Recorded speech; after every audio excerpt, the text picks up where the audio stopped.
Hello, welcome everyone to another AZ Ray video. Welcome back. I know we're a little small channel here, but little by little, with your guys' love, support, and likes and subscriptions, we are able to make some small changes, just like this one right here. Hopefully, you guys like the changes. I got a new mic, so I can improve uh, just everything, right? Improve the product for you guys, right? So you guys can stay on. I also posted some other things in the community tab, so you guys can give me some suggestions of topics you guys want me to dive in, whether it's other shows, movies, cultural topics, political topics, historical topics, philosophical topics, psychology. You give me anything. I'm open to it. I'm an anthropology major, been working in archaeology as well. So I like just like analyzing and deep diving stuff. That's what this channel is for. Use it to your advantage, guys. You guys have a crazy researcher guy that's willing to do research for stuff. Why? Because he's like weird and stuff. But yeah, hopefully you guys get some value from this. Since it's October, I want to go for a theme. So you're gonna see a lot more videos of like spooky stuff.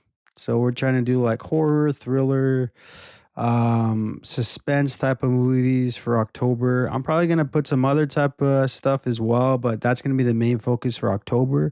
So you can expect to see more of those videos coming on. But today is a very interesting film that I saw, and I thought it was cool. It was a psychological thriller and it had some horror aspects to it. The film is called Resurrection. It came out in 2022 and it was great. I highly recommend this film. I'll give you my grade from the top. I gave it an 8 out of 10. It just did a really good job of sucking you in. And the world felt very grounded, very real. All the different horror and thriller aspects were very relatable to like just like stalking and just like predatory behaviors and how like a person can have so much influence on you, especially somebody that you love or you thought you love and can just essentially damage you. But yeah, 8 out of 10 right off the bat. Instead of giving you a review in the end, I'm switching it up. I'm giving you the review right in the beginning, 8 out of 10. But let's get into it, guys. And as I always do, spoiler warning, because we're gonna talk about the film. And let's get into it. The way we're gonna break this one down is that we're gonna talk about memories. Then we're gonna get into sadism a little bit, and then also dissect how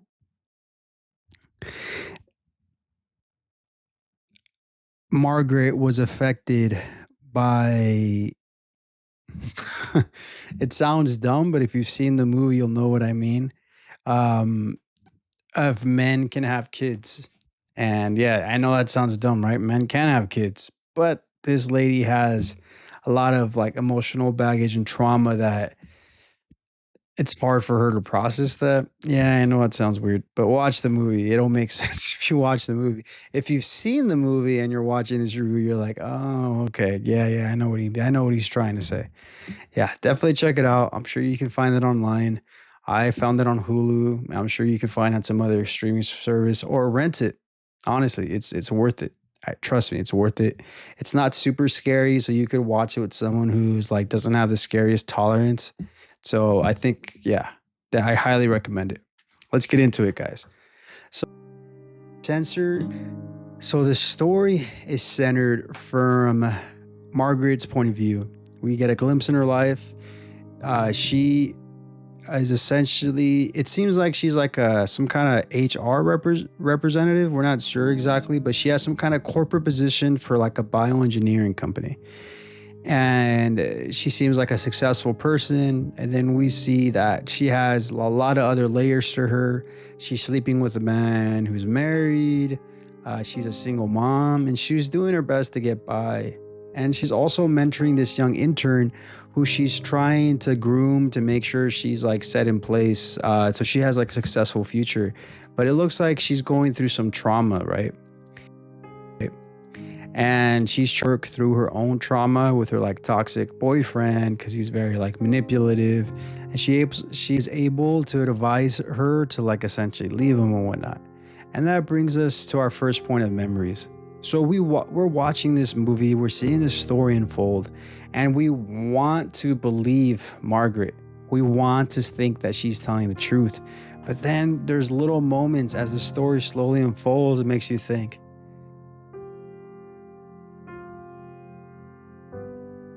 is she schizophrenic? Does she have some kind of psychosis? Can she not perceive reality correctly? Because you see, there's different clues throughout the movie as we entail this, right? You can see that like when she's starting to think that her ex is chasing her again or kind of stalking her. There's different instances that questions like, was he even there or was it just in her mind? And like, for example, she tries to follow him into his apartment because she finds out where he lives because she's like following him. And then she goes and she says she talks to the tenant owner saying that like, hey, I'm trying to find David Moore. She's like, oh, there's no David Moore here. And she still finds a way to get a room and breaks in and stuff.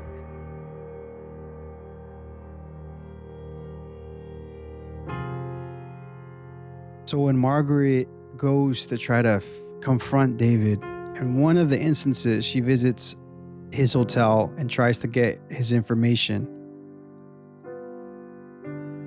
And she sees that David Moore doesn't live there. She gets her own hotel room anyways and basically breaks into his place, blah, blah, blah.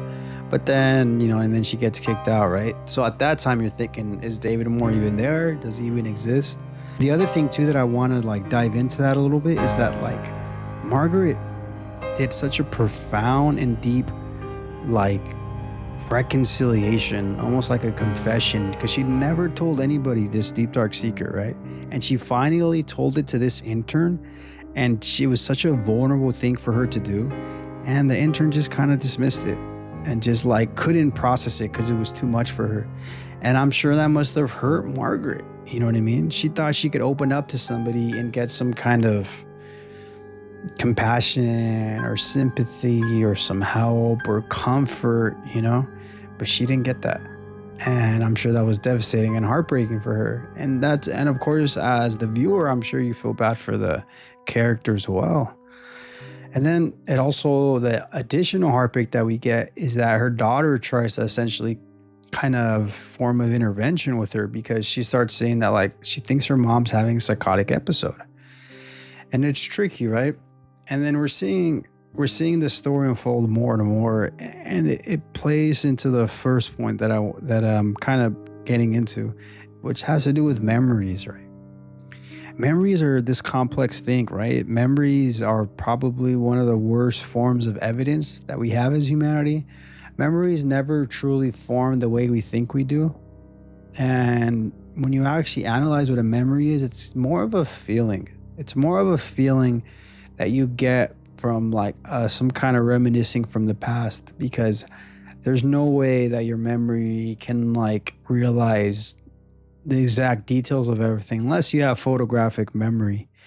But even someone with photographic memory, you can get all the images, but you're still not going to get like every little detail. That's only in the movies. It's not pragmatic, or it's not realistic. So yeah, that's why memories, even in court cases, is some of like the least reliable information that you have. Because like people don't remember things, and they don't remember all the details very well. And sometimes somebody will ask you something and it's just like, you can't even remember that exact detail that they're asking you, right? Because everyone forms memories differently, right? Someone asks you and you're in a court case, they're like, hey, where were you on November 7th at 2 p.m., right? What type of shoes were you wearing? What were you looking at? It's like, I don't know. Like, that's weird details. All I remember is that I was there and then somebody shot up a bank or something like that, right? It's like, dude, why are you asking me these weird, like, specific questions, right? Everybody perceives memory differently because we value different things, right? Some people will value more about what they were wearing. Some people are valuing more of their environment. So memories are tricky, right? And then the other thing too about memories is that memories in some level is an extension of storytelling, right? And storytelling is also a cultural thing, that sometimes we can kind of spicy up stories, or make them more lively and change things up a bit. And it it's not because we're not it's not with the intention of being dishonest, but it's just sometimes you want to kind of have more drama or more color in your story, right? So you add little details, even if they're not true, and you say this story over and over again, and it becomes reality. So memory isn't always as linear as we think it is, because yeah, memory is super complex. And then the other thing too is that you also have like a collective memory, which happens a lot. And like, because even when you're in a party, right, and you have a group of friends and you guys are all sharing an experience together, you guys all perceive it differently, right?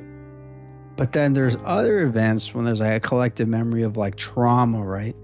Like if you think of someone who's gone through like some kind of hardship or some kind of thing regarding war, or maybe something like in Belfast, like the Troubles, right? You have a community of people that went through these events, and they have a collective memory of those events, right? So they have a shared memory. And because of it's a traumatic thing, and people were most likely coming together and probably talking about those different events, it creates a separate type of collective memory, because it becomes almost like an exchange of memories, and they form like a puzzle, and then together they form a completed collective memory. So that's memory is much deeper than we think it is. And then to add another layer to this, like I was saying earlier, is that we don't know if Margaret is schizo or possibly has some kind of form of psychosis, right? And so that makes her validity and her credibility with the audience member and her story. It's like, is it even the truth? But in her defense, she went through this very heavy trauma of this person that was just being abusive, mentally abusive, groomed her, made her do all these little kindness, which was essentially torture things, because the person was a sadist. And that brings us to our next point, sadism, right? Sadism is when someone gets some kind of joy, some kind of pleasure by like tormenting and like torturing other people, sometimes even a sexual pleasure. So it explains why Margaret's so tormented and why she can't even have a regular life, or why it's hard for her to have a regular life. The fact that she doesn't even have a regular boyfriend, but she sleeps with someone who's married and she's formed this like bond with them, kind of shows how dysfunctional she is, and how like distrusting of men she is, or how she basically doesn't want to form an intimate boundary. She wants to form a boundary that she can control, right? That she has the ability when she sees fit, right? She wants to be in control, and it makes sense because she feels powerless in her life because of the damage of a sadist. And it's heartbreaking because in many ways, right? Margaret was able to essentially escape and break free from her tormentor, because if we go by her version of the story of what happened to her after her ex-boyfriend David Moore eats her kid and tells her like, how could you have done this, she essentially like leaves out of like grief and torment because she wants to escape this traumatic thing, and she starts a new life. She essentially moves away to Albany, and she has a daughter named Abby, and then she has this life with Abby. But then you start seeing the unhealthy relationship that she has with her daughter. In the beginning of the movie, she seems like a normal, nice, sweet mom that's just like nervous and protective. But the second that David comes into the picture, it freaks her out. And then she starts being overprotective, and then essentially she's drowning her daughter, and her daughter doesn't know how to deal with it. That's why her daughter thinks she has, and she's having a psychotic episode. And in some ways she's being a sadist, not in a sexual sense, but she's kind of torturing her daughter because she feels tortured, but it's because she doesn't know how to process her emotions correctly, right?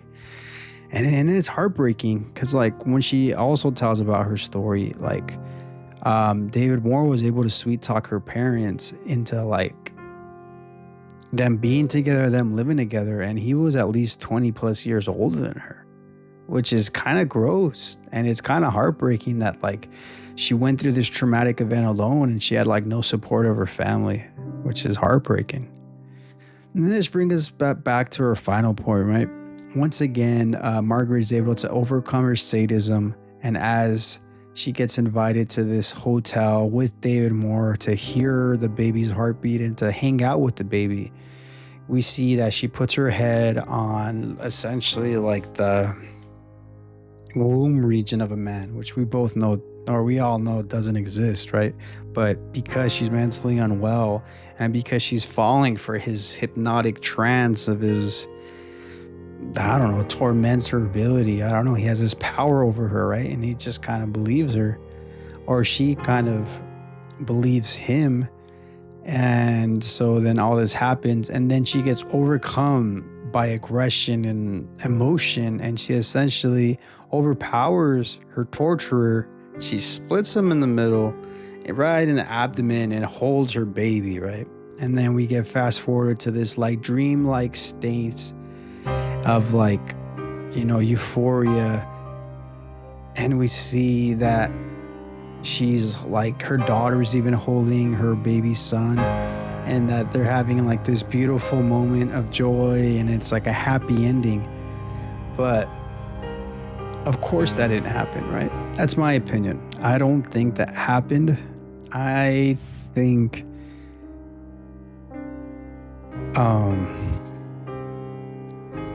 Margaret went through this like euphoric liberation of finally overcoming and murdering and killing this tormentor, finding this baby. But the baby is a metaphor. I think she knows in her mind and like deeply in her soul that the baby's not there, but she just wants it to be there. So within her schizopsychotic state, she wills this thing to be. And what the resurrection is, right? The name of the movie's sake, it's easy to point and be like, oh, it's the resurrection because her dead baby's back. But I don't think so. I think the resurrection has to do with her resurrection. She's come back to life because she's finally was able to remove this giant obstacle from her life. Of course, we don't know what happens next. We don't know if she get caught for the murderer. We don't know if David's actually real. I think David's real. I think she did murder him. Hopefully she can get away with the murder. I know it sounds dark. I'm not condoning murder, but dude, that guy's a jerk. And maybe he should die? No, okay, maybe not. I don't know. I just don't want to see the good guys go to jail or get punished. But maybe she's not a good guy. I don't know. It's interesting, and it's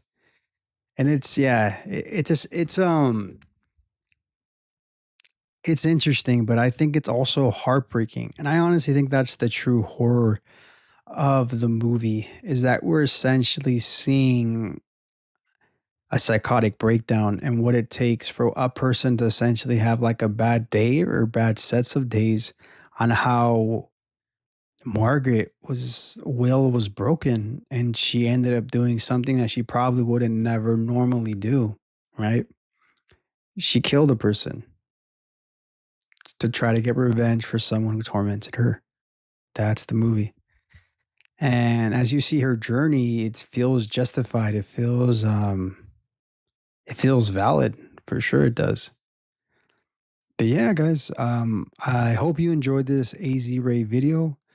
Hope you got some value from it. Please comment below if there's anything else you guys want to see.